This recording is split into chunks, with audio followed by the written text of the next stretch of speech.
What's the most scared you've ever been?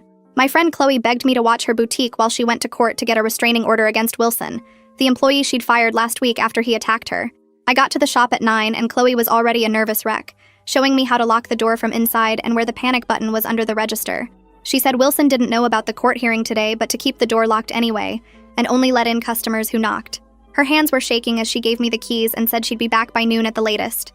I locked the door behind her and flipped the sign to by appointment only, like she'd told me. The first hour was quiet, just me reorganizing displays and trying not to think about this Wilson guy who'd apparently thrown Chloe into a wall when she'd fired him for stealing. Around 10:30, a woman knocked wanting to browse and I let her in, watching the street the whole time she shopped. She left without buying anything and I locked up again immediately. At 11, I started feeling better because Chloe would be back soon. Then I saw someone across the street watching the store. My blood went cold because it matched the photo Chloe had shown me of Wilson.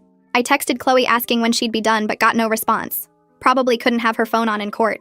Wilson flicked his cigarette away and started crossing the street, not hurrying, taking his time like he knew I was trapped. I double-checked the door lock and moved behind the counter where the panic button was. He walked right up to the glass door and knocked 3 times, polite like a customer. When I didn't move, he knocked again, harder, then pressed his face against the glass, cupping his hands around his eyes to see inside. We made eye contact and he smiled, pointing at the door handle, mouthing, "Open up." I shook my head and he knocked again, so hard the glass shook.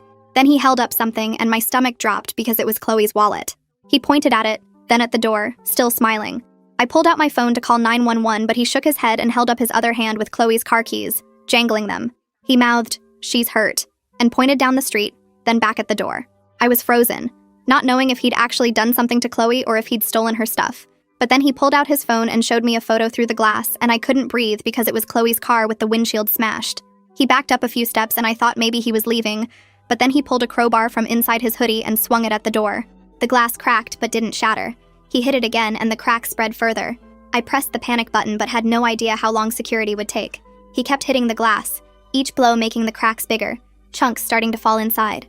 I called 911 but they told me units were at least 10 minutes out. Wilson heard me on the phone and started swinging harder, faster. The hole in the glass was getting bigger and he reached through trying to unlock the door from inside but couldn't quite reach the bolt. I grabbed a display pole and swung at his arm but he pulled it back and laughed.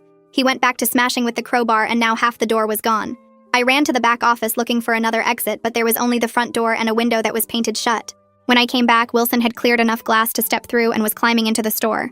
I held the display pole like a weapon but he had that crowbar and was bigger than me. "Where's the cash?" he said, way too calm. I told him Chloe hadn't done anything wrong and he laughed, saying she'd stolen from him first, owed him commissions. He swung the crowbar and shattered a display case, jewelry flying everywhere.